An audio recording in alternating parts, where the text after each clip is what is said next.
December 13th, 2003. A pair of hands emerge from an underground hole in rural Iraq. The bearded man climbing out raises his arms and declares, "My name is Saddam Hussein. I am the president of Iraq and I want to negotiate." 8 months of hunting. Hundreds of failed raids, and one of the most powerful dictators in modern history was found hiding in a hole barely big enough to lie down in. But if you think you know this story, I promise you don't know the half of it. So make sure you're subscribed, because today we're diving into the full, unbelievable story of how the United States found Saddam Hussein. The hunt began on March 19th, 2003, when President George W. Bush announced to the world that American and coalition forces were invading Iraq. The stated reason? Weapons of mass destruction. The Bush administration claimed with absolute certainty that Saddam Hussein was hiding WMDs that posed a grave danger to the world. There is no doubt that Saddam Hussein now has weapons of mass destruction, they declared, a claim that would later turn out to be completely false. As one official would later admit, when we first got in there and started looking around and didn't find anything, you get that kind of sinking feeling that, uh-oh. But in March 2003, the invasion was in full swing. U.S. forces, along with troops from the UK, Australia, and Poland,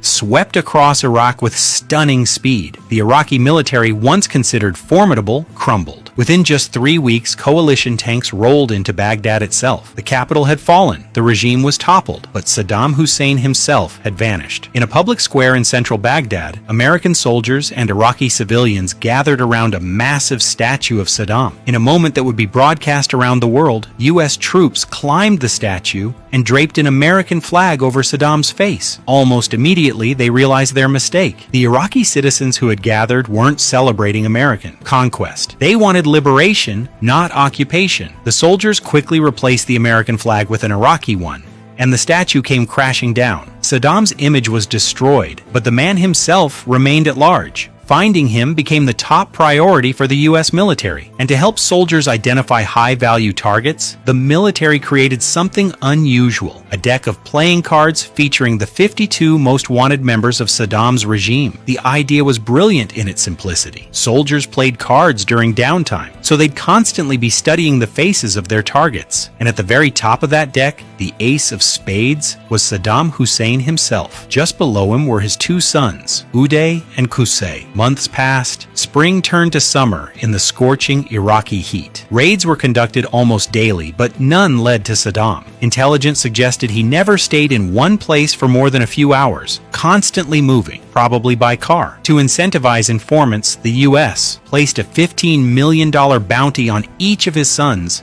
and a staggering $25 million for Saddam himself. Then, in July 2003, 4 months after the invasion began, a man walked into a military base in Mosul with stunning information. He was sheltering Uday and Qusay Hussein in his home. The next day, troops surrounded a mansion in Mosul, Iraq's second largest city, and incredibly, the brothers were actually inside. What followed was intense. The brothers refused to surrender. Gunfire erupted. U.S. troops retreated and called in not just reinforcements, but a missile strike on the building itself. The house was nearly destroyed. When soldiers finally entered, they found both brothers dead. Everybody agrees that it would have been better if the brothers had been captured alive, officials said afterward. I would never consider this a failure. Our mission is to find, kill, or capture. The death of his sons did trigger one important development. Saddam released an audio tape mourning their loss, confirming he was still alive. And crucially, the U.S. made good on its promise to the informant, paying out $30 million and relocating him to the United States. The hope was clear. Once Iraqis saw that America was serious about these bounties, more information would flow in, but it didn't work. Or rather, too much information came in, most of it unreliable. People were desperate for that $25 million reward. Raid after raid turned up nothing. Innocent civilians were caught in the crossfire. A secretive elite unit known as Task Force 20 led the hunt, leaving a trail of destruction across Iraq, but Saddam remained a ghost. The focus shifted. shifted. Instead of chasing Saddam directly, the U.S. military went after the rest of the deck of cards, capturing high-ranking officials and who had worked directly under Saddam. Surely someone in his inner circle would know where he was hiding, but shockingly, none of them could point to his location. This is where one man changed everything. Staff Sergeant Eric Maddox decided to approach the problem differently. He realized something crucial. Everyone was focused on the old regime, the politicians and officials who had held power. But these were people whose authority came from Saddam himself. Now that the regime had fallen, they were useless to him. What Saddam needed now were people who could actively protect him, and that could only mean one group, his bodyguards. Saddam's personal security had always operated in 3 tiers. The outermost guards were stationed at fixed locations like his various palaces. The middle tier traveled ahead to secure locations. But the innermost circle, the elite guards called the Hamaya, stayed with Saddam at all times. These were the men who would still be protecting him now. Maddox began his investigation in Tikrit, Saddam's hometown. It had already been thoroughly searched,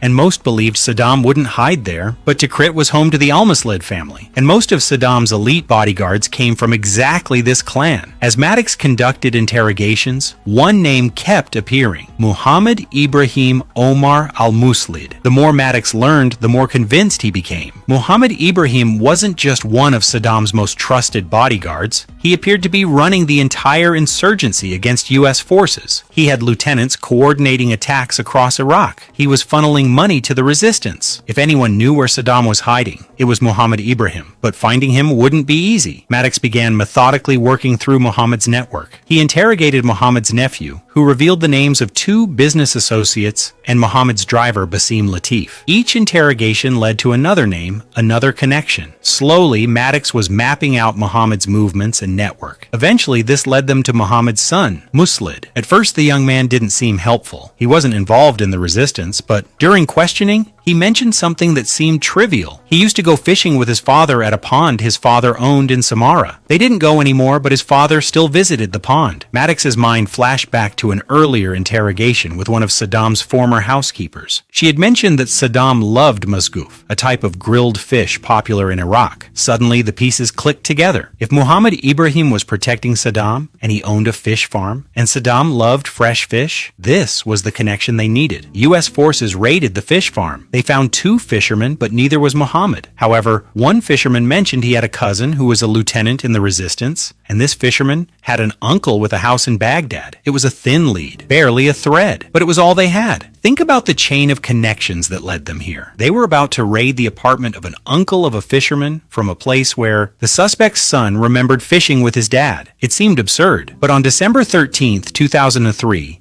special forces raided that apartment in Baghdad, the city that had been under U.S. control for 8 months. And inside, they found him. Muhammad Ibrahim Omar al-Muslid was captured. Now came the crucial moment. Would Muhammad talk? Maddox questioned him personally, offering protection for him and his entire family. With that assurance, Muhammad began to speak, and he revealed that Saddam Hussein was hiding in Ad-Dar, a small farming village. That night, as described at the beginning of this video, U.S. troops descended on the village. The streetlights went dark. Hundreds of soldiers swept through the town. Muhammad Ibrahim was brought along as a prisoner to help identify locations. Based on his information, they searched 2 farmhouses east of the Tigris River. Both were empty. The troops were ready to give up. Another dead end in a long series of failed raids. But then Muhammad Ibrahim pointed to another building north of the second farmhouse. It was barely more than a shack with 2 rooms. Soldiers searched it, empty again. Muhammad Ibrahim clearly had some idea where Saddam was, but he couldn't bring himself to say it directly. Perhaps there was a mental block, a final loyalty he couldn't quite overcome. He was willing to help, but he wouldn't be the one to give Saddam away with his own words. So instead, Muhammad Ibrahim began kicking at something on the ground outside the hut, a piece of rope half buried in the dirt. The soldiers understood immediately. They pulled at the rope. It led to a trap door covered with styrofoam and dirt. They prepared to throw a grenade into the hole. Then a pair of hands emerged, and Saddam Hussein climbed out into the lights, declaring he wanted to negotiate. "Ladies and gentlemen, we got him." The announcement echoed around the world. The U.S. military had captured Saddam Hussein alive after 8 months of hunting. President Bush declared it a turning point. In the history of Iraq, a dark and painful era is over. A hopeful day has arrived. But capturing Saddam didn't end the war. The coalition had no real exit strategy. Iraq descended into years of instability and violence as the country struggled to rebuild. The invasion that began with false claims about weapons of mass destruction would drag on, costing hundreds of thousands of lives. Yet the image of Saddam's hiding place became iconic. The U.S. military invited journalists to tour the underground hole, ensuring the world saw where the once mighty dictator had been cowering. They released photos of his arrest, showing him disheveled and defeated. They even publicized video of his medical examination, including a doctor checking his teeth, as if his dental hygiene mattered at that moment. This wasn't just about finding a man, it was about destroying a myth. For decades, Saddam had built a cult of personality, saturating Iraq with his image using state-controlled media to appear larger than life while brutally crushing opposition. The U.S. understood that to truly defeat him, they needed to humiliate him. With support for the war collapsing both in America and globally, making Saddam the face of the war became essential, and it worked. The image of Saddam in that hole became a meme, appearing in countless jokes and internet posts. People photoshopped him hiding in random places. Wikipedia struggled with vandalism as people edited graphs to show Saddam hiding. The propaganda had come full circle. Both sides understood the power of narrative. Saddam built his image on propaganda, but the carefully staged presentation of his downfall was propaganda too. And this image, more than perhaps any other from the Iraq War,